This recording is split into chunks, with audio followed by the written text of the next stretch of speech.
은혜 받으실 말씀은 고린도전서 1장 26절에서 31절 말씀입니다. 형제들아, 너희를 부르심을 보라. 육체를 따라 지혜 있는 자가 많지 아니하며 능한 자가 많지 아니하며 문벌 좋은 자가 많지 아니하도다. 그러나 하나님께서 세상에 미련한 것들을 택하사 지혜 있는 자들을 부끄럽게 하려 하시고 세상에 약한 것들을 택하사 강한 것들을 부끄럽게 하려 하시며 하나님께서 세상에 천한 것들과 멸시받는 것들과 없는 것들을 택하사 있는 것들을 폐하려 하시나니 이는 아무 육체라도 하나님 앞에서 자랑하지 못하게 하려 하심이라. 너희는 하나님께로부터 나서 그리스도 예수 안에 있고 예수는 하나님께로서 나와서 우리에게 지혜와 의로움과 거룩함과 구속함이 되셨으니 기록된 바 자랑하는 자는 주 안에서 자랑하라 함과 같게 하려 함이니라. 특송이 있습니다.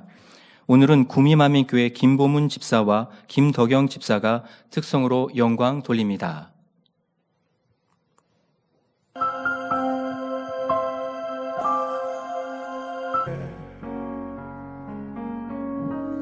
차렷 인사.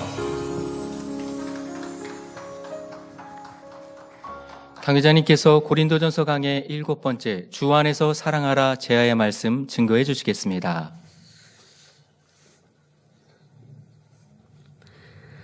특송으로 영광 돌려주신 김보문 집사님, 김덕영 집사님 감사합니다. 오늘은 고린도전서 강의 7번 주 안에서 자랑하라입니다. 사랑하는 성도 여러분, 지난 시간에는 사람들의 눈에는 미련하고 약하게 보이는 십자가에 못 박힌 예수 그리스도가 믿는 자에게는 하나님의 능력이요 지혜임을 말씀드렸습니다. 하나님께서는 결코 미련하거나 약하신 분이 아닙니다. 다만 사람의 생각으로 하나님을 이해하려고 할 때 그 말씀이 미련하게 여겨지고 또한 그 말씀에 순종하며 살아가는 우리 모습이 세상 사람들의 눈에 약해 보이는 것입니다.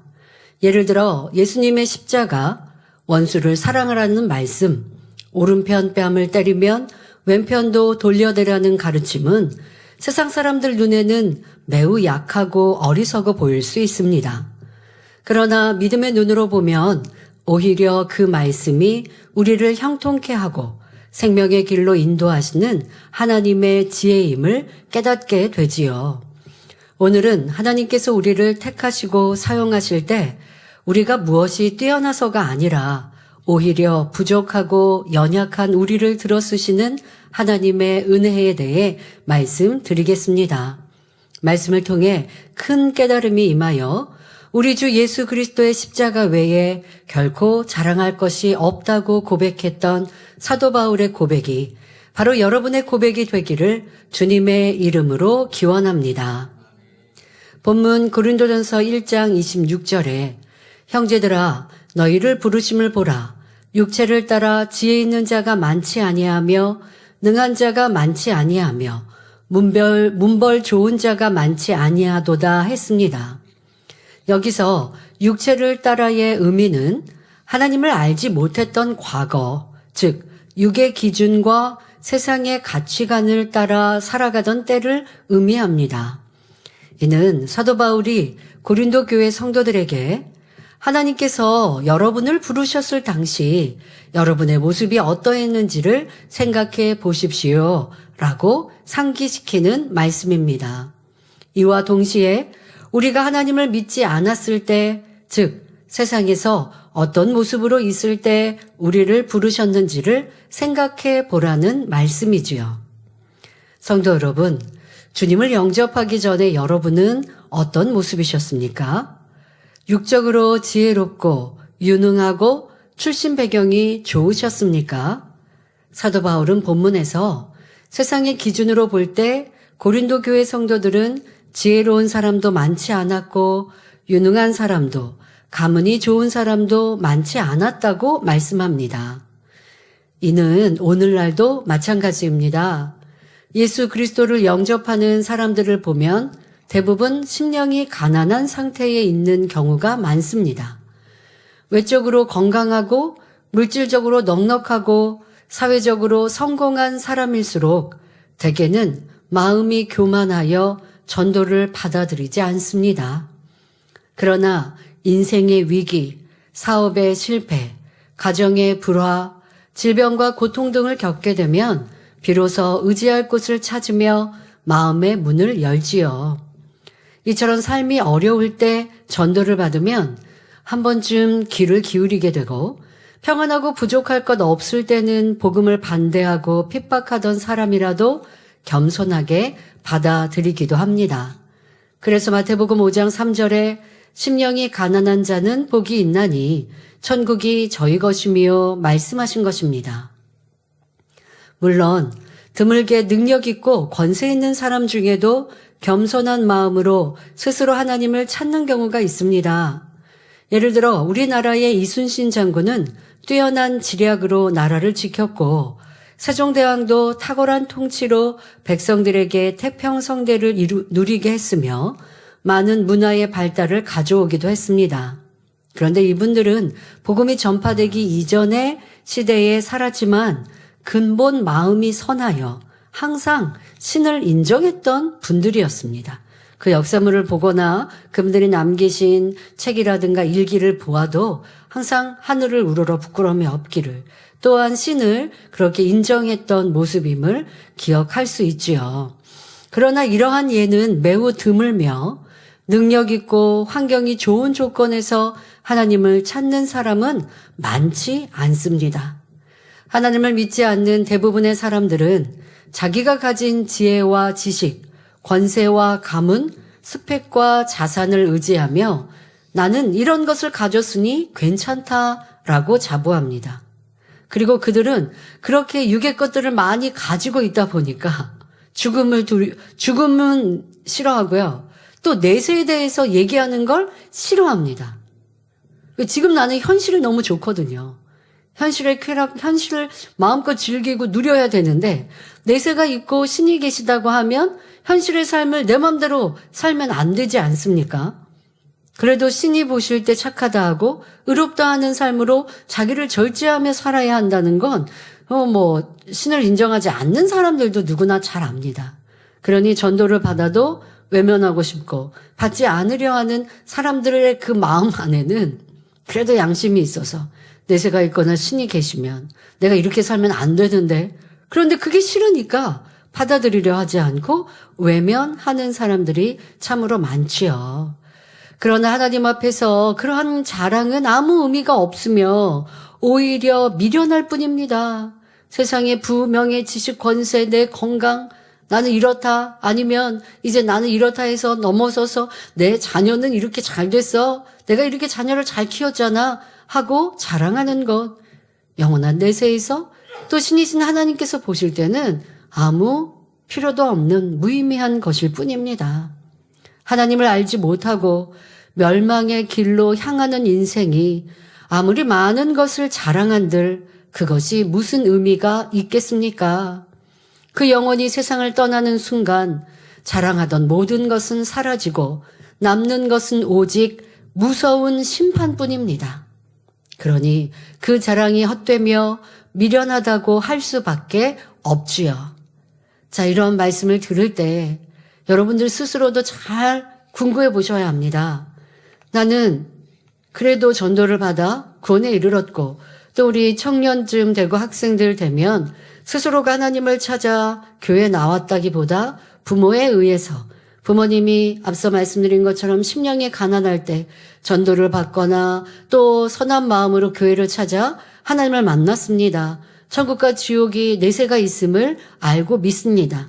그 안에서 태어났거나 그 안에서 성장한 우리 자녀들, 학생이 됐고 또 청년인데요.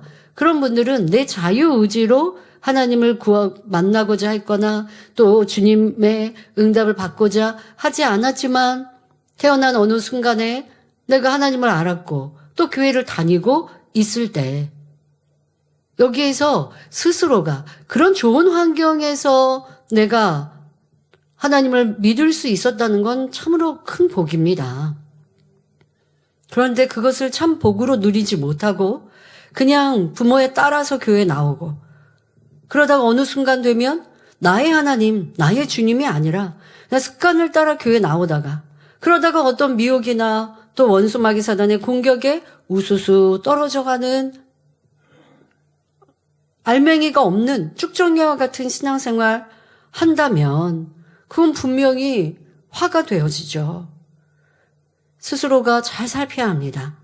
나도 심령이 가난하여 주님 만나기를 사모하고 그래서 만났고 나의 주님, 나의 아버지 하나님으로 지금 내 믿음이, 내 신앙이 잘 뿌리내리고 있는가? 아니면 환경에 의해서 교회를 다녔지만 어쩔 수 없이 나는 그냥 부모에 따라오듯 한다면 이것은 진정한 믿음도 또 주님을 자랑하고 하나님을 자랑하는 참 믿음도 이룬 것이 아닙니다. 이게 참 슬프고 안타까운 일인데요. 스스로가 점검해보고 깨어나야 합니다. 그런데 내가 세상 것을 많이 취하고 있으면 이렇게 올바른 생각을 할 수도 없어요. 난 믿음이 있는가? 나 교회 왜 다니고 있지? 나 부모 때문에 교회 억지로 끌려 나오고 있는가? 그러면 부모님이 나를 제재하는 그때가 지나면 나는 교회 안 나올 텐데 혹시 어떤 학생들 중에는 그런 때를 고대하고 있는 학생, 우리 만면의 학생 중에는 없겠죠. 그런데 그렇게까지 생각하지 않더라도 참 믿음을 갖지 않았으면 사단은 이제 내가 생각의 문이 또 세상을 향하여 향할 때는 그걸 놓치지 않고 이 출석하였던 것 자체도 저버리도록 만들어 갑니다. 그러면 얼마나 어리석은 자요, 미련한 자가 되겠습니까? 아예 하나님을 만나지 않고 교회를 찾아오지 않았던 이들보다 더한 어리석음이 아니겠습니까? 그러니 꼭 지금 함께 예배하고 있는 우리 모든 성도님들, 하나님이 진짜 살아계신가? 천국과 지옥이 있는가? 만민의 재단에서는 그렇게 하나님의 권능을 얘기하는데 이게 진짜 사실인가? 좀 알아보세요. 하나님이 안 계시는데 우리가 교회를 다닌다면 세상에서 말하듯이 신앙이라는 힘으로 마음의 평안을 누리고 무슨 명상하듯이 기도하면서 좀 평안함을 누리는 그냥 그러한 삶으로 끝나면 그러면은 다행입니다. 그런데 하나님이 살아계시다 말하잖아요. 그리고 살아계셔서 그 증거를 무수히 보여주셨잖아요. 근데 하나님이 살아계신데 내가 못 만났다는 건 이건 큰 문제인 거예요. 그래도 되고 안 해도 되는 문제가 아니에요. 이건 내 생사의 기로에 놓인 일이에요. 하나님이 살아계신데 살아계신 하나님을 만나지 못했고 그 하나님이 내 아버지가 되시지 않았고 예수 그리스도는 구세주이신데 죄인된 나의 죄 때문에 십자가를 지셔서 나를 천국으로 인도해 주시는 구세주이신데 그것을 내가 만나고 믿어지지 않았다면 그건 지옥 가는 길이에요. 천국과 지옥이 없는데 이렇게 얘기하는 게 아니라 여러분을 두렵게 해서 교회 억지로 나오게 하려고 하는 게 아니라 정말 천국이 있고 하나님이 살아계셔서 여러분 우리 단물의 역사 거짓말입니까? 거짓말인데 세상이 이렇게 오해하고 판단하는데도 우리는 여전히 오늘 단물 감사 예배 드리고 있죠. 이렇게 어리석은 일을 바보같이 하고 있습니까? 치료받아서 간증하는 거 거짓말로 짜고 아니면 사실도 아닌데 이렇게 하고 있습니까? 근데 세상은 안 믿죠. 그리고 우습게 보는 사람들도 있죠. 우스운 일처럼 말하기도 합니다. 안 믿어지니까. 믿음으로는 놀랍고 위대한 일, 위대하신 하나님께 영광인데요. 믿어지지 않으면 뭘 저래? 뭐 저렇게 거짓말해? 사기꾼이 되는 거예요. 그러니까 이게 믿음과 믿음이 없는 건 이렇게 큰 차이가 있잖아요. 그런데 여러분들도 마찬가지죠. 살아계신 하나님, 내세가 있는데 내 마음에 믿어진다면 이 앉아있는 게 중요한 게 아니라 마음에 믿어지는 믿음이 중요해요. 그 믿음이 있어야 믿음의 결과, 응답은의 치료, 축복, 구원도 받는 것이지. 그렇지 않고 교회만 왔다 갔다 한들 살아계신 하나님이 내 아버지가 되실 리도 없고 하나님이 아무리 위대하셔도 나에게는 그런 역사가 나타나지 않습니다. 믿음의 사람이 볼 때는 그렇게 믿지 못하는 것이 참으로 어리석고 미련한 일이죠. 그러한 우리 성도들은 한 분도 없어야 하겠습니다. 누가 가르쳐서 들어서 부모님이 하나님이 계시다고 하니까 교회에 끌려오는 게 아니라 하나님은 정말 살아계셔. 그 하나님은 내 아버지이셔. 그 하나님이 천국과 지옥을 두셨고 나는 천국 가. 그리고 천국 가기 위해 오늘도 이렇게 예배하고 있고 사랑하는 주님 아버지 하나님의 기쁨 되기 위해 죄를 버리고 악을 버리고 충성할 거야 라고 하는 여러분 개인의 믿음이 꼭 되어지시기를 바랍니다. 그런 분들이야말로 지혜로운 사람인 것이지요. 이어지는 본문을 보면 고린도전서 1장 27절에 그러나 하나님께서 세상에 미련한 것들을 택하사 지혜 있는 자들을 부끄럽게 하려 하시고 세상에 약한 것들을 택하사 강한 것들을 부끄럽게 하려 하시며 말씀합니다. 여기서 지혜 있는 자란 스스로 지혜롭다 여기는 사람들을 뜻합니다. 그러나 하나님 보시기에는 그들의 지혜는 참된 지혜가 아닙니다. 따라서 이 말씀은 하나님께서는 세상에서 지혜롭고 강하다고 여기는 사람들을 부끄럽게 하시기 위해 그들의 눈에 어리석고 약해 보이는 사람들을 택하셨다라는 의미입니다. 그렇다면 하나님께서 보시는 참된 지혜란 무엇일까요? 잠언 1장 7절을 보면 여호와를 경외하는 것이 지식의 근본이거늘 미련한 자는 지혜와 훈계를 멸시하느니라 했고 잠언 9장 10절에는 여호와를 경외하는 것이 지혜의 근본이요 거룩하신 자를 아는 것이 명철이니라 말씀했습니다. 이처럼 하나님께서는 하나님을 경외하는 것을 참된 지혜로 보십니다. 비록 배움이 적고 외적으로 초라해 보이는 사람이라도 하나님을 경외하는 사람을 하나님께서는 참으로 지혜롭다 하시는 것입니다. 왜냐하면 하나님을 경외하는 사람들은 예수 그리스도를 영접하여 천국에서 영생 복락을 누리게 될 것이기 때문입니다. 그러나 하나님을 알지 못하고 스스로 지혜롭다고 생각하며 교만하여 하나님을 찾지 않은 사람들은 어떻게 될까요? 그들은 결국 지옥의 형벌을 면할 수 없습니다. 그런데 정작 그들 눈에 미련하고 약해 보였던 사람들은 오히려 영화로운 천국에서 영원히 살아간다는 사실을 알게 된다면 얼마나 큰 부끄러움을 느끼겠습니까? 지난 시간에도 말씀드렸듯이 부자와 거지 나사로의 비유는 이 상황을 잘 보여줍니다. 죽은 후에 음부에서 고통을 받던 부자는 눈을 들어 멀리 아브라함 품에 있는 나사로를 보았습니다. 이 또한 하나님께서 그렇게 볼 수 있도록 역사해 주셨던 것이지 아래 등부에서 위등부가 보이는 게 아닌데요. 그런데 하나님께서 이 성경을 기록하기 위하여 이 장면을 기록하기 위하여 그 상황을 또 허락하신 것이죠. 그 아래 등부에서 고통받는 부자가 위를 들어보니 아브라함의 품에 안겨있는 거지였던 나사로, 지금 거지가 아닙니다. 나사로가 눈에 보입니다. 그러니 말합니다. 아버지 아브라함이여 나를 긍휼히 여기사 나사로를 보내어 그 손가락 끝에 물을 찍어 내 혀를 서늘하게 하소서. 내가 이 불꽃 가운데서 고민하나이다 하고 간절히 구합니다. 하지만 이는 불가능한 일이었습니다. 부자는 살아있는 동안에 스스로 지혜롭고 당당한 사람이라 생각했는데 죽고 나서 보니 자신은 고통 중에 있고 오히려 보잘것없고 어리석게 보였던 거지는 참된 안식을 누리고 있었습니다. 자, 이 부자의 심정이 어떠할까요? 아, 내가 세상에 있을 땐 매일같이 잔치하며 살았었는데 지금 나는 불꽃 가운데 고통을 받고 있고 내 상에서 떨어지는 부스러기를 주워 먹던 나사로는 천국에서 영광을 누리고 있구나. 이게 너무나 한탄되는 일이죠. 그러한 생각과 그러한 마음을 품고 영원히 후회하며 탄식할 수밖에 없다는 것입니다. 이 땅의 삶은 짧은 시간입니다. 잠깐입니다. 영원한 내세 천국에 비하면 순간입니다.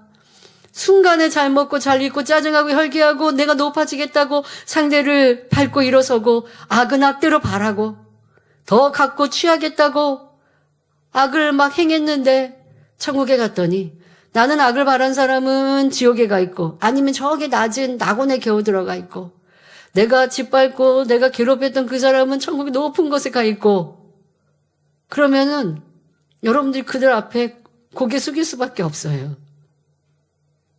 믿음 좋은 사람 앞에 고개 숙일 수밖에 없죠. 그리고 내가 과거에 그 상대를 괴롭혔으면 얼마나 민망한 일이겠습니까? 얼마나 후회할 일이겠습니까? 왜 잠시 잠깐 동안인 이 세상에 먹고 마시고 취하기 위해, 더 갖고 누리기 위해 살아가야 합니까?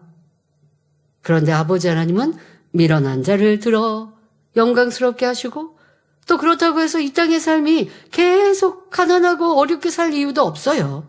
거지 나사로와 부자의 완전히 대비되는 상황에서의 상황도 거지 나사로가 복되지만, 그렇게 가난하고 어렵고 지혜 없었어도 하나님을 믿고 나면 이제는 뛰어난 사람도 될 수 있는 거예요.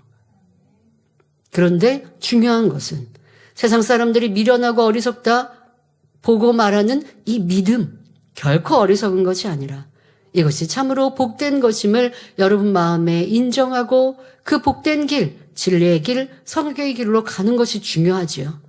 자, 부자는 세상에 있을 때 거지를 포함한 많은 사람 앞에서 나는 지혜로운 사람이야, 부러울 것 없는 다 가진 사람이야 하며 으쓱했을 것입니다. 그러나 죽음 후에 완전히 상황이 뒤바뀌고 나니 그에게 남는 건 큰 고통과 부끄러움 뿐이었습니다. 성도 여러분, 우리가 진정 자랑할 것은 무엇이어야 하겠습니까? 우리는 예수 그리스도의 핏값으로 영원한 사망에서 구원받은 존재입니다. 이 구속의 은혜는 우리에게 값없이 주어진 선물이지만 하나님 편에서는 독생자를 참혹한 십자가에 내어주시는 엄청난 값을 치르신 결과였습니다.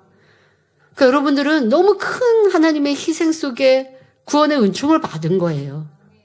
나는 값없이 받았으니까 그냥 감사해가 아니라 그 하나님의 희생을, 주님의 그 희생을 마음 절절히 느끼고 감사해야 돼요. 그러하면 하나님 주님을 사랑하지 않을 수가 없는 거예요. 하나님 주님 사랑하는 게 어려운 게 아니라 사랑받고 영광 받으시기에 합당하신 분, 사랑하지 않는 내가 이상하지. 얼마나 선 자체이시오, 나를 위해 모든 것을 내어주신 주님 아버지 하나님 사랑할 수밖에 없지요. 또한 자랑할 수밖에 없습니다. 자랑할 수밖에 없어요. 그러므로 우리가 자랑할 것은 오직 예수 그리스도의 십자가뿐입니다. 그 은혜를 날마다 기억하며 시편 116편 12절에 여호와께서 내게 주신 모든 은혜를 무엇으로 보답할꼬 하는 마음으로 살아가시길 바랍니다. 본문에 하나님께서 세상에 미련한 것들을 택하사 지혜 있는 자들을 부끄럽게 하려 하신다라고 말씀합니다. 하나님께서 우리를 택하셨다는 것, 그것은 세상에서 대통령에게 인정받는 것보다도 훨씬 크고 놀라운 영광임을 알아야 합니다. 하나님 재단에서 내가 설사 문지기로 있어도, 내가 청소를 하는 이러한 사명을 감당해도 하나님 나라에 이렇게 쓰임받으니 얼마나 복된가. 세상에 어느 큰 회사의 회장, 사장이라 비교할 수 없는, 믿음 없는 어디에 권세 있는 자와 비교할 수 없는 영광임을 마음 깊이 느낀다면 기쁨과 감사로 충성할 수 있지요. 이 재단도 레이적으로 이렇게 사찰반으로 청소하시는 우리 집사님을 보면 정말 열심히 헌신하십니다. 또 그러한 얘기를 저도 들으면 참 감사하지요. 곳곳을 쓸고 닦고 힘들다 하지 아니하고 열심히 충성하는 그 모습에 참 마음으로부터도 감사한 마음, 소중히 여기는 마음이 들지요. 하지만 하나님 나라도 그러합니다. 자기를 드러내려 하고 자랑하려 하고 충성한다면, 그러면서 막 남 지시하거나 악을 좀 악한 모습으로 한다면 아무리 눈에 띄기에 좋은 모습이 보여도 참 마음에서부터 사랑스럽다 느끼지 못합니다. 더더욱 하나님께서 세상에 부명의 지식 권세를 가졌는데 하나님을 대적하고 하나님을 믿지 않는 사람과 교회를 다니지만 아직 부족한 모습이 있다 할지라도 또 때로는 가난함도 지혜도 부족하다 할지라도 하나님은 누구를 더 소중히 여기시는지 여러분들이 하나님 편에 생각하시면 답이 나오지요. 하나님 나라의 모든 일들이 그만큼 소중히 하고 귀한 일입니다. 하나님께서 친히 여러분을 집사, 권사, 장로로 세우시고 사명을 맡기신다면 그것은 그 어떤 직책보다도 귀한 자리입니다. 그런데 그렇게 우리를 부르셨죠. 그러면 하나님께서는 기왕이면 지혜 있는 사람을 택하시지 왜 미련한 사람을 택하시는 것일까요? 그 해답은 마태복음 18장 3절에 있습니다. 예수님께서는 말씀하십니다. 너희가 돌이켜 어린아이들과 같이 되지 아니하면 결단코 천국에 들어가지 못하리라. 영적인 어린아이는 단순하고 순수하고 교만하지 않은 겸손한 사람을 말합니다. 이런 사람은 진리 말씀을 어린아이처럼 단순하게 아멘으로 받아서 그대로 믿고 순종하기 때문에 진리로 변화할 수 있고 결국 천국에 이릅니다. 그러나 어른의 마음을 가진 사람들, 즉 스스로 지혜롭다고 여기는 사람들은 하나님의 말씀을 들으면 벌써 자기의 생각과 판단이 앞서게 되니 그 마음에 심길 수가 없습니다. 이런 사람이 어린아이의 마음을 가진 사람을 보면 똑똑하다고 할까요? 미련하다고 할까요? 세상에서 스스로 지혜롭다 생각하는 사람들의 눈에는 영적인 어린아이와 같이 오직 하나님의 말씀에 순종하는 사람들이 미련하게 보일 수밖에 없습니다. 그러니 하나님께서 어떻게 이런 사람을 불러서 쓰실 수 있겠습니까? 스스로 지혜롭다고 생각하는 사람은 하나님의 일을 할 때도 자기 지식과 지혜, 능력으로 행하니 주님께 의지하지도 않으며 성령의 역사를 구하지도 않습니다. 결국 하나님의 일을 스스로의 능력으로 한 것이니 좋은 결과, 열매가 나와도 그 영광은 자신의 것이지 하나님께 영광과 감사를 돌릴 일도 없게 되지요. 그러니 하나님께서는 단순하고 선한 마음을 가진 심령이 가난한 사람들을 택해 쓰시는 것입니다. 다음으로 하나님께서는 세상의 약한 것들을 택하사 강한 것들을 부끄럽게 하신다고 말씀합니다. 이는 우리 예수님께서 가장 좋은 본보기를 보여주셨습니다. 예수님께서는 창조주 하나님의 아들이셨지만 이 땅에 오실 때는 지극히 약한 모습으로 오셨습니다. 하늘의 영광을 버리시고 마구간에서 태어나셨으니 그 탄생부터가 세상의 기준으로 보면 가장 약하고 초라한 모습이셨으며 공생의 기간에도 일정한 거처도 없이 가난하고 고된 삶을 사셨습니다. 이사야 53장 2절에서는 이러한 예수님의 모습에 대해 이렇게 예언하고 있습니다. 그는 주 앞에서 자라나기를 연한 순 같고 마른 땅에서 나온 줄기 같아서 고운 모양도 없고 풍채도 없은즉 우리의 보기에 흠모할 만한 아름다운 것이 없도다 말씀했지요. 예수님께서는 누가 자신을 해치려 하면 조용히 물러나셨고 오직 온유와 겸손으로 행하셨으며 하나님의 뜻에 온전히 순종하셨습니다. 그리고 때가 이르자 예수님께서는 스스로 무리의 손에 자신을 내어주셨고 십자가에 못 박혀 죽으심으로 인류의 죄를 대신 감당하셨습니다. 그러나 3일 만에 사망 권세를 깨트리고 부활하셨으며 승천하여 만왕의 왕 만주의 주가 되셨습니다. 너무나 겸손히 사역하셨던 예수님, 온전히 순종만 하셨던 예수님, 구약의 예수님에 대하여 나귀를 타셨다 예언하시니 예루살렘 입성 때도 나귀를 타고 입성하시고 이렇게 그대로 행하신 예수님의 순종과 헌신. 그런데 우리가 하나님의 일을 하면서 아니 나도 생각도 있고 나도 경험도 있는데 꼭 그렇게 해야 돼요? 또 그렇게까지 또 하나하나 지시하고 명령한 일도 없는데 저는 자유의지 없어서 이렇게 저렇게 못합니까? 하는 일꾼들 그것도 전에 연단의 때에 그런 말들, 표현들 하기도 했습니다. 지금은 안 그러시죠. 예수님이 어떠하셨는가 생각하면 나는 겸손한가 교만한가, 하나님 나를 통해 일하시지 않는 이유는 무엇일까를 알 수 있는 것이죠. 겸손하셨던 예수님, 그 모습이 바로 우리의 본이 되어주십니다. 그런데 반면 예수님과 달리 예수님을 핍박하고 조롱하던 로마의 권력자들과 유대 종교 지도자들은 잠시 강한 것처럼 보였지만 결국 영원한 사망의 길로 가고 말았습니다. 이 한 가지 사실만으로도 약한 것을 택하사 강한 것을 부끄럽게 하신다는 진리가 분명히 증명된 것입니다. 이런 말씀들이 여러분 삶에 잘 적용되시길 바랍니다. 때로는 머리된 일꾼이 되면 될수록 더 섬겨야 됩니다. 더 낮아져야 됩니다. 나도 내 성격도 있고 내가 좋은 것도 있고 내가 뜻하는 바도 있어요. 그런데 때로는 상대에게 맞춰줘야 하고 또 상대가 원하는 것이 죄가 아닌 이상 내 의견이 더 좋은 것 맞아요. 더 좋은 결과물을 낼 수 있어요. 그러나 또 상대에게 맞춰줌으로 그도 일할 수 있게 해주고 그도 성장하게 해주고 이게 더 큰 마음인 거예요. 약해서 못해서가 아니라 지혜가 없어서가 아니라 오직 주님의 약하심을 배워서 베풀고 섬길 때 화평함이 이루어지고 하나님께서 역사하셔서 더 많은 이들이 변화되게 하시는 것, 이것이 진리 안에 이루어지는 일입니다.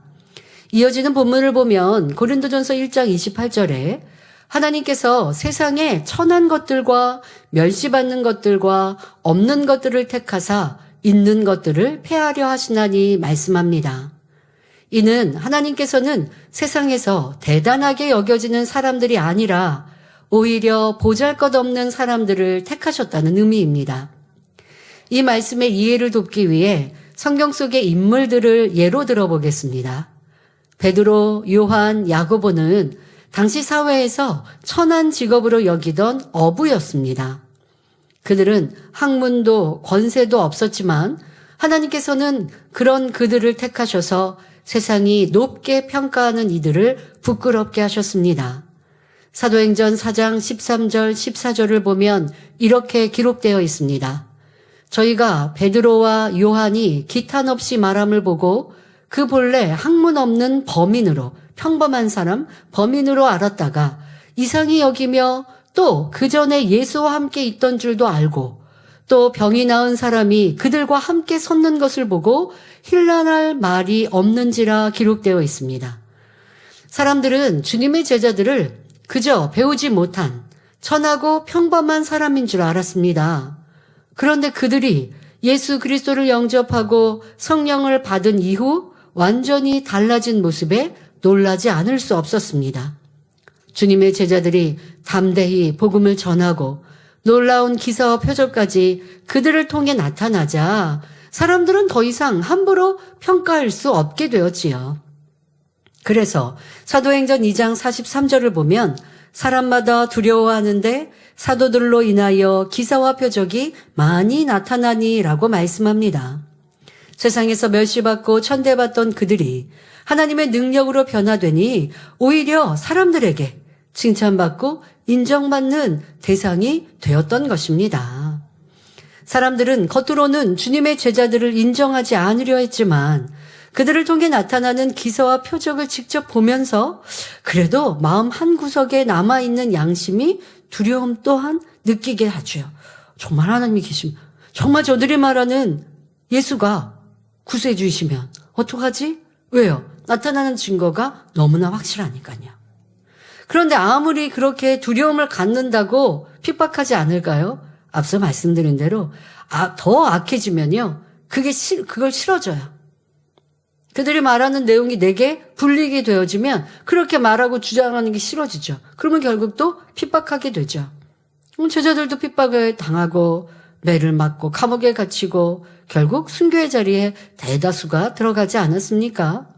그러니까 선한 양심이 있는 사람은 그래도 두려움으로라도 말씀을 귀 기울이고 참을 찾으려 하고 그러다가 미련하게 보였던 것이 참임을 알고 마음을 열어 구원에 이르는 사람이 있는가 하면 예수님 시대의 율법자들과 같이 싫어하면서 시기하고 질투하니 더 괴롭게 하고 더 핍박하는 악한 이들도 있는 것이지요. 이러한 것들을 우리는 잘 분별하여서 세상이 이해하고 세상이 다 복음화되면 좋겠어. 그것은 우리의 바람이지. 그럴 수는 없지요. 그런데 항상 깨어 그렇게 기도해야겠죠. 또 열심히 복음을 전파해야겠죠. 그런데 상대가 믿지 않는다고 왜 안 믿지? 답답해하기보다 믿음이 없으면 이게 안 믿어지는 거구나. 나에게 믿음 주신 하나님 감사합니다. 깨닫고 더 많이 기도를 쌓아가시길 바랍니다. 이어지는 본문을 보면 하나님께서 미련하고 약하며 천하고 멸시받는 사람들을 택하신 이유가 나옵니다. 고린도전서 1장 29절에 이는 아무 육체라도 하나님 앞에서 자랑하지 못하게 하려 하심이라 하셨지요. 즉 어느 누구도 하나님 앞에서 자랑하지 못하게 하기 위해서라는 말씀입니다. 만일 세상적으로 지혜가 많거나 부유한 사람, 문벌이 좋거나 돈이 많은 사람을 하나님께서 불러 쓰신다면 과연 그들이 하나님을 경외할까요? 이런 사람들은 대부분 자기가 똑똑하고 지혜로워서 일이 잘 되고 사업에 성공했다고 여길 뿐 하나님께서 축복해 주셨기 때문이라고 생각지 않을 것입니다. 또한 그런 사람을 뽑아서 목회자로 세운다면 내가 지혜가 많고 학문이 깊기에 목회를 잘하는 것이라고 스스로 생각하며 하나님께 영광을 돌리지 않을 것입니다. 그러니 하나님께서는 사람이 자기를 내세우고 자랑하지 못하게 하시려고 미련하고 약하며 천하고 멸시받는 사람들을 택하여 사용하십니다. 저 또한 자랑할 것이 없는 제 스스로 제 자신을 보면 자랑할 것 없습니다. 오직 하나님의 은혜 능력으로 인하여 말씀을 선포할 수 있고 기도할 수 있고 또한 이 사명을 감당할 수 있지 그냥 내 자신 내 스스로로는 아무것도 할 수 없는 사람인데 저 생각해 봤어요. 내가 세상에서 무엇을 잘할 수 있을까? 컴퓨터를 잘하는 것도 아니고 외국어를 제가 습득하는 능력이 뛰어난 것도 아니거든요. 예전에 해외 성회에 찬양 인도를 합니다. 그런데 저는 언어가 그렇게 잘하지 못해요. 잘 외워지지도 않지만 그렇게 발음이 좋지도 않아요. 그래서 우리 찬양팀들이나 또 우리 손영락 장로님 같이 언어에 뛰어난 분들의 도움도 많이 받게 되었는데요. 내가 언어에 실력이 있는 것도 아니고 지식이 뛰어난 것도 아니고 공부를 잘하는 거 아니면 그런 거에 좋아했던 것도 아니고 난 뭘 잘할 수 있는 사람일까 생각해 보니 정말 아버지 은혜로 내가 이 사역을 한다. 아버지 능력이 아니면 난 아무것도 할 수 없는데 라는 생각을 시간이 지나면 지날수록 더 할 수밖에 없습니다. 기도할 수 있는 것도 아버지 은혜죠. 은혜 안 주시고 충만함이 없으면 저도 기도하는 거 생각으로 짜내서 기도하려면 힘들걸요. 그런 경험들도 당연히 있지요. 그런데 마음 먹고 집중하여 기도하면 성령의 충만함을 인해 주셔서 그냥 입에서 술술술 기도 나오게 하는 것도 아버지 하나님의 은혜 성령의 도우심이지 제가 그럴 수 있는 거 아니라는 거 저는 너무 잘 압니다. 찬양의 실력이 좋아진 것도 아버지의 은혜지 제가 성대가 약해서 노래 연습하다가 특속 연습하다가 목이 쉬거든요. 그런데 제 성격이 그러면 연습할 때 조금 작은 목소리로 하면 되는데 전 또 그렇게도 안 했어요. 연습 열심히 해요. 그리고 목 쉬어요. 그래서 현장에서 찬양할 때는 좋은 컨디션으로 못 해요. 어렸을 때를 생각하면서 나 그런 때도 참 많았는데 그런데 이제는 성대도 더 강하게 하시고 기억하시는 성도님들도 있을까요? 제가 2019년부터 은사 집회를 인도했습니다. 지금 우리 치유 집회라고 하죠. 은사 집회 인도하면요. 저 인사 집회 인도하고 목이 이제 까칠까칠해서 다음날 설교하려고 그러면 거친 목소리로 설교를 했어요. 근데 이제는 은사 집회에 맞춰도 목이 상하지 않아요. 그렇게 튼튼하게 바뀌었어요. 아버지 은혜, 전적인 아버지 은혜지 그렇다고 제가 노래 연습을 하는 것도 아닌데 이렇게 아버지께서 은혜 주시고 능력 주셔서 사역을 감당하니 저 교만해지면 큰일 나죠. 교만해져서 하나님의 능력을 거두시면 제가 할 수 있는 거 아무것도 없고 제가 할 수 있는 게 없으면 막 생각으로 짜내가지고 설교한다면 아니 또 원로 목사님이 금식과 기도를 풀어받으신 설교가 있습니다. 그걸로 또 준비하여 할 수는 있어요. 그런데 영감으로 또 비유 예화들이 없으면 성도님들도 재미없을 것이고 또 아버지 하나님께서 우리 성도님들에게 들을 수 있는 귀를 열어주시고 깨우침을 주지 않으시면 그러면 그것이 말씀의 권세인데 그게 없으면 제가 설교는 해도 아유 목사님 설교 참 잘하신다 하더라도 마음 안에 은혜로 임하지 않는 것이에요. 이게 제일 무서운 제 입장에서는 하나님의 권능이 나타나지 않는 거 너무너무 무섭고요. 제가 설교하는데 성도님들이 은혜 못 받고 깨우치지 않고 변화 안 되면 너무 무서운 일이에요. 무섭다는 건 두려운 일이에요. 그런 일이 발생하지 않도록 진리 안에 빛 가운데 순종하고 겸비히 나아가야 하는 길인 거죠. 그걸 제가 알기 때문에 내가 교만했다가 내가 높아졌다가 내가 하는 것처럼 내가 할 수 있는 것처럼 여겼다가 아버지 하나님의 성령의 역사가 없으면 나는 아무것도 못하는데 저도요 하나님의 권능이 저를 통해 이렇게 드러나고 나타나고 할 때요 이 사역을 본격적으로 이루게 되는데 어떤 경우는 산불이 났는데 기도해 주세요. 우리 군인 집사님 믿음 좋은 집사님이 있어요. 근데 군대에서 근무하는데 저 산에서 바람에 불이 지금 넘어오고 있다는 거예요. 군부대 쪽으로 기도를 요청한다라고 하는 거예요. 제가 그거를 받고 처음에 가만히 이렇게 읽고 있었어요. 그러다가 그렇지 우리 목자님 이런 것도 다 기도해 주셨지 하고 왜 가만히 있었냐. 야, 참 대단한 일을 나한테 기도를 요청하는구나. 그런데 생각해 보니까 우리 목자님 기도해 주셔서 지킴받고 보호받았으니까 그러한 것을 들었던 기억하는 우리 성도니까 저한테 지금 다급하게 기도 요청을 하는 거잖아요. 그러니 저도 양말 신고 다시 무릎 꿇고 앉아서 아버지 역사해 주세요. 기도하죠.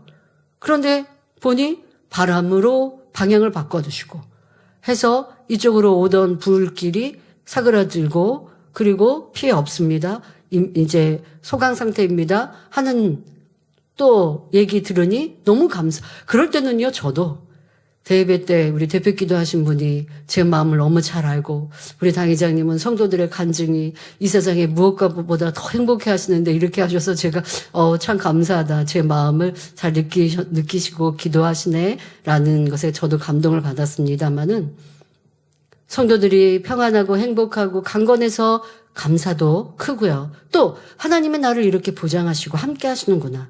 여러분 그거는 이 세상에 어떠한 힘 있고 권세 있는 능력 있는 부유한 자가 나를 지켜주는 것과 비교할 수 없는 든든함이에요.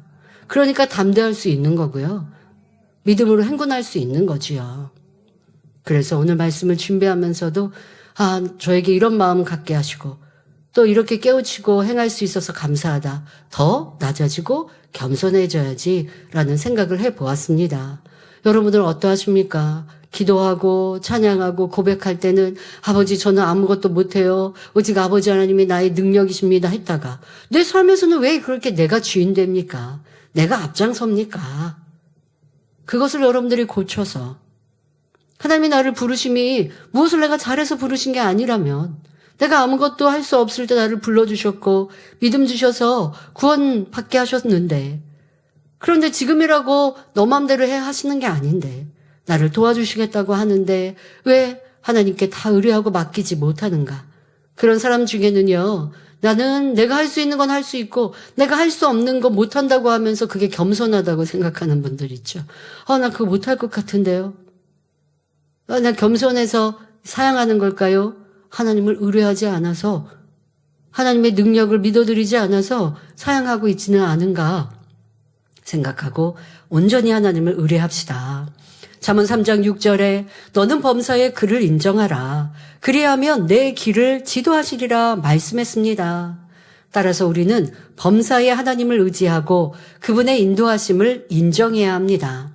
무엇이든지 내 힘으로 해냈다고 말하지 말고 주님께서 도와주셔서 할 수 있었다고 고백해야 하는 것입니다. 그것이 말로만 하면 안 돼요. 마음은 나도 참 수고했는데 왜 그래도 조금은 좀 칭찬해 줘야 되지 않나? 이런 생각 있으면 안 된다고요. 전적으로 하나님의 은혜의 능력이십니다. 주님이 나를 도와주셔서 할 수 있었습니다가 100% 되어진다면 하나님께서 그런 사람을 들어 쓰시고 그런 사람을 통해서 영광 받으시는 것입니다. 그런데 아직 내 마음은 내가 한 것도 있고 내가 칭찬받고자 하는 마음도 있고 또 하나님이 도와주셔서 할 수 있었습니다는 것도 진심인데 근데 이게 비율로 나라는 것도 남아있다면 이것이 깨어져야 하지요. 사도 바울은 고린도 후서 12장 9절에서 다음과 같이 고백합니다. 내게 이르시기를 내 은혜가 내게 족하도다. 이는 내 능력이 약한 데서 온전하여 짐이라 하신지라. 이러므로 도리어 크게 기뻐함으로 나의 여러 약한 것들에 대하여 자랑하리니 이는 그리스도의 능력으로 내게 머물게 하려 함이라 고백합니다.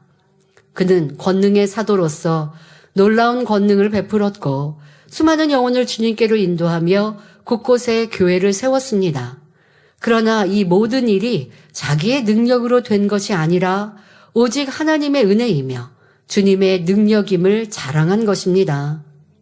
우리는 스스로 내가 잘하고 있다, 이 정도면 충분하다라고 생각할 때 기도에 열심히 식어지거나 자신에 대한 경계가 느슨해지고 어느새 교만해지기 쉽습니다.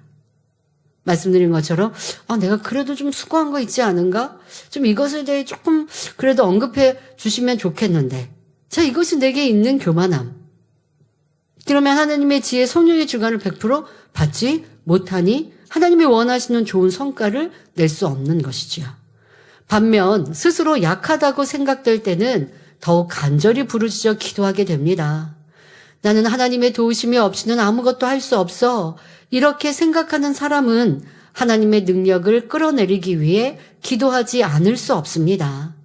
그러나 자신의 힘으로 모든 것을 하려는 사람에게는 하나님의 능력이 임할 수가 없지요.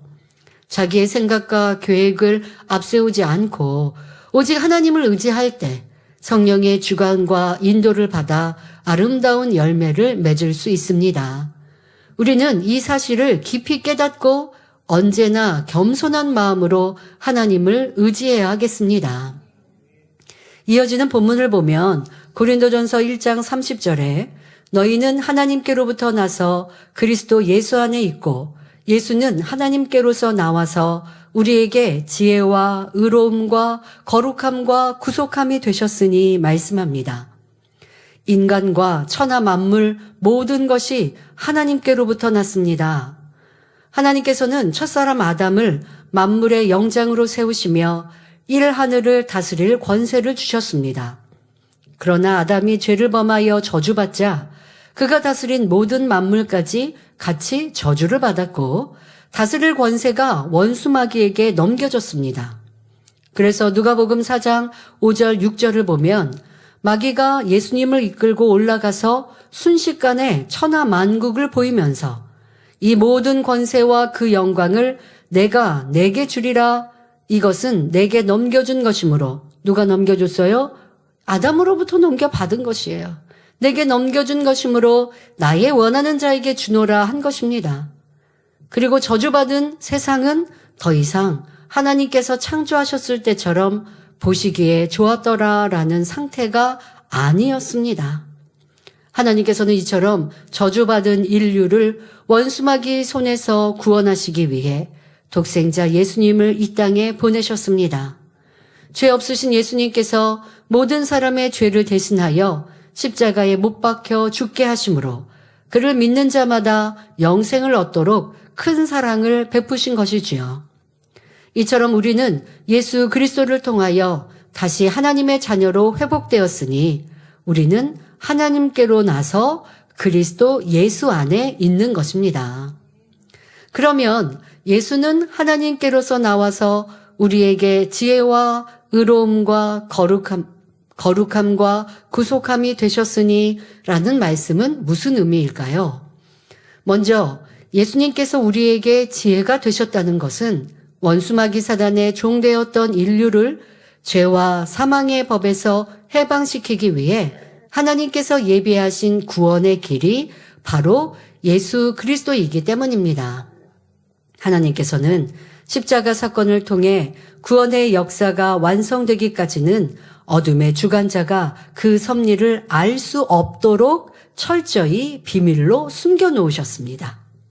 때가 이르자 하나님께서는 예수 그리스도를 화목제물로 내어주심으로써 우리를 죄에서 구속하여 하나님의 자녀로 삼아주셨지요. 이 놀라운 구원의 계획은 사람의 지혜로는 도저히 알 수 없는 하나님의 놀라운 지혜입니다. 또한 예수 그리스도는 우리에게 의로움과 거룩함, 구속함이 되어주셨습니다. 에베소서 1장 7절에 우리가 그리스도 안에서 그의 은혜의 풍성함을 따라 그의 피로 말미암아 구속, 곧 죄사함을 받았으니 말씀했고, 로마서 3장 24절에 그리스도 예수 안에 있는 구속으로 말미암아 하나님의 은혜로 값없이 의롭다 하심을 얻은 자 되었느니라 말씀했습니다. 즉 우리가 예수 그리스도를 영접하면 주님의 보혈로 죄 사함을 받고 믿음으로 의롭다 칭함을 받게 됩니다. 그리고 점점 진리의 말씀으로 무장하는 만큼 마음의 의를 이루게 되며 이 의의 열매는 거룩한 삶으로 나타나게 됩니다. 즉 요한일서 3장 18절에 자녀들아 우리가 말과 혀로만 사랑하지 말고 오직 행함과 진실함으로 하자 말씀한 대로 우리가 말씀을 마음의 양식 삼으면 거룩한 행함으로 나타나는 것입니다. 우리가 이 모든 은혜를 누릴 수 있는 것은 바로 예수님께서 우리를 위해 저주의 상징인 나무 십자가에 달려 피를 흘려주심으로 구속의 대역사를 완성해 주셨기 때문입니다. 요한복음 14장 16절에 내가 곧 길이요 진리요 생명이라 말씀한 대로 예수님께서는 우리에게 천국 가는 길이 되어 주셨고 참 생명과 영생으로 인도하는 진리가 되어 주셨습니다. 그러므로 예수 그리스도는 우리에게 곧 하나님의 지혜요 의로움과 거룩함과 구속함이 되시는 분입니다. 자, 다른 표현으로 여러분들이 예수 그리스도를 믿으면 이제 의로워져야 합니다. 거룩해져야 합니다. 그럴 때 온전한 구속의 축복을 받을 수 있지요. 분명히 우리 누구나 크리스찬들은 주님은 우리의 구속자이십니다. 우리의 거룩함이요 의로움이십니다. 찬양하고 고백해요. 그런데 그보다 더 깊은 의미는 주를 믿음으로 인해 우리가 의로워져야 진정 주님이 우리의 의로움이 되어주시고 내가 주님으로 인해 거룩해져야 주님은 나를 거룩해 하시는 분입니다. 고백함이 진실함이 되는 것이지요. 나는 주님으로 인해 얼마큼 의로워지고 거룩하여졌는지 점검해 보시길 바랍니다. 본문 고린도전서 1장 31절에 기록된 바 자랑하는 자는 주 안에서 자랑하라 함과 같게 하려 함이니라 말씀합니다. 여기서 또 기록된 바란 표현이 나왔는데 이는 구약의 말씀을 인용했음을 나타냅니다. 바로 예레미야 9장 23절 24절에 여호와께서 이같이 말씀하시되 지혜로운 자는 그 지혜를 자랑치 말라. 용사는 그 용맹을 자랑치 말라. 부자는 그 부함을 자랑치 말라. 자랑하는 자는 이것으로 자랑할지니 곧 명철하여 나를 아는 것과 바로 여호와 하나님을 아는 것과 나 여호와는 인애와 공평과 정직을 땅에 행하는 자인 줄 깨닫는 것이라 하신 말씀을 인용한 것입니다. 흔히 하나님을 믿지 않는 세상 사람들은 돈과 명예, 권력, 지식, 지혜, 스펙 등을 자랑합니다. 또 요즘에는 얼마나 나의 외모를 자랑합니까? 내 집을 자랑합니다. 내 자녀를 자랑합니다. 세상엔 자랑할 것도 참 많이 있는 걸 보는데요. 다 헛된 것이죠. 전도서 1장 2절 3절을 보면 헛되고 헛되며 헛되고 헛되니 모든 것이 헛되도다. 사람이 해 아래서 수고하는 모든 수고가 자기에게 무엇이 유익한고 말씀하십니다. 또한 전도서 1장 14절에 내가 해 아래서 행하는 모든 일을 본즉 다 헛되어 바람을 잡으려는 것이로다 말씀했지요. 아무리 부와 명예와 권세 또 그 이상의 좋은 것을 가졌다 해도 하나님을 경외하지 않는다면 그 결국은 영원히 고통만 있는 지옥으로 떨어질 것이기 때문입니다. 그러므로 우리는 오직 주 안에서 자랑해야 합니다. 주 안에서 하는 일만이 헛되지 않기 때문이지요. 공부를 하든지 사업을 하든지 먹든지 마시든지 무엇을 하든지 어떻게 하면 진리 안에서 하나님께 영광을 돌릴까 하는 마음으로 살아갈 때 하나님께서 기뻐하시고 하늘의 상급이 되는 것이니 참으로 복된 삶입니다. 전도서 9장 10절 후반절을 보면 내가 장차 들어갈 음부에는 일도 없고 계획도 없고 지식도 없고 지혜도 없음이니라 말씀하십니다. 세세토록 고통만 있는 지옥에서 무슨 일이 있겠으며 무슨 계획이나 지식이 있겠습니까? 그곳에서는 이 땅에서 자랑하는 부와 명예, 권세, 지식, 지혜가 아무 소용이 없습니다. 그러므로 주 밖에서는 해 아래 수고한 모든 것이 헛되고 썩어질 것이라는 것을 명심하여 하나님의 자녀된 우리는 오직 주 안에서만 자랑해야 하겠습니다. 결론을 말씀드립니다. 사랑하는 성도 여러분, 하나님께서는 육적인 능력이 많은 사람보다는 겸비하여 자기를 내세우지 않고 오직 하나님의 뜻을 전하며 하나님의 능력을 그대로 나타낼 사람을 사용하십니다. 육적으로 볼 때는 능력이 없고 약해 보이는 사람을 택해 성령의 능력을 입히시고 하나님의 일을 이루게 하심으로 하나님의 영광을 드러내는 것이지요. 갈라디아서 5장 26절에 헛된 영광을 구하여 서로 격동하고 서로 투기하지 말지니라 말씀한 대로 우리는 헛된 영광이 아닌 영원히 헛되지 않은 영광, 곧 아버지 하나님께 속한 영광을 구해야 합니다. 하나님의 자녀들을 통해 아버지 하나님께 돌려지는 영광은 영원한 것이며 그 영광을 받으신 하나님께서 자녀들에게 다시 돌려주시는 영광 또한 영원합니다. 여러분, 이 땅에 내가 덜 먹고 덜 누리고 세상에 썩어지고 헛된 것들 취하지 않고, 근데 그것을 세상 사람들은 자랑하거든요. 행복하다 하거든요. 그런데 나는 내가 더 취하려고 하지 않고 양보하고 베풀고 조금 희생하고 하나님의 나라와 영광을 위해서 살아가고 내 마음을 저 복종시켜 나아가고 성결로 나를 이루어 나가는 것. 자, 그렇게 열심히 이루었어요. 그러면서 주를 위해 충성했어요. 그러면 아버지 하나님은 하늘에 무한한 상급으로 영광으로 갚아주신다고요. 이 땅에 내가 누리고 갖지 않은 것 다 천국에 갚아주신다고요. 이런 좋으신 아버지 하나님, 그것을 믿는 믿음이 참으로 복되고 아름답습니다. 그러므로 이 땅에 헛된 자랑을 내려놓고 오직 주 안에서 자랑하는 복된 성도님들이 되어 먹으나 마시나 무엇을 하든지 하나님께 영광 돌리시기를 주님의 이름으로 축원합니다. 또한 그런 삶으로 살아가는 여러분들에게 이 땅의 삶도 평안하게, 안정되게, 건강하게, 행복하게 축복해 주실 좋으신 하나님, 그 하나님을 더 기쁘시게 드림으로 세상에서도 인정받고 칭찬받고 또 우리가 이 세상에서도 세상 사람들이 부러워하는 것들을 우리 마음 안에 욕심 같지 않았지만 하나님이 주시면 되는 거예요. 내가 욕심을 버렸더니 하나님이 채워주시는 그 복이 진짜 복이거든요. 자, 그걸 말씀드리는 겁니다. 내가 아둥바둥 세상의 것들을 취하고 갖고자 그런 건 하나님이 주시는 복이 아닌데 나 하나님의 영광을 위해 또 내 마음을 할례하기 위해 살았더니 하나님이 내게 주시는 건강함과 하나님이 내게 주시는 지혜와 능력으로 세상에서도 일을 잘해서 좋은 성과 내고 인정받고 칭찬받고 점점 머리 되는 것. 그래서 하나님께 영광 돌리죠. 그리고 또 세상에서도 그로 인해서 주님을 전하고 복음 전파하는 데도 도움이 되거든요. 그런 여러분들로 아버지 하나님의 축복을 마음껏 받아 누리시길 기원합니다.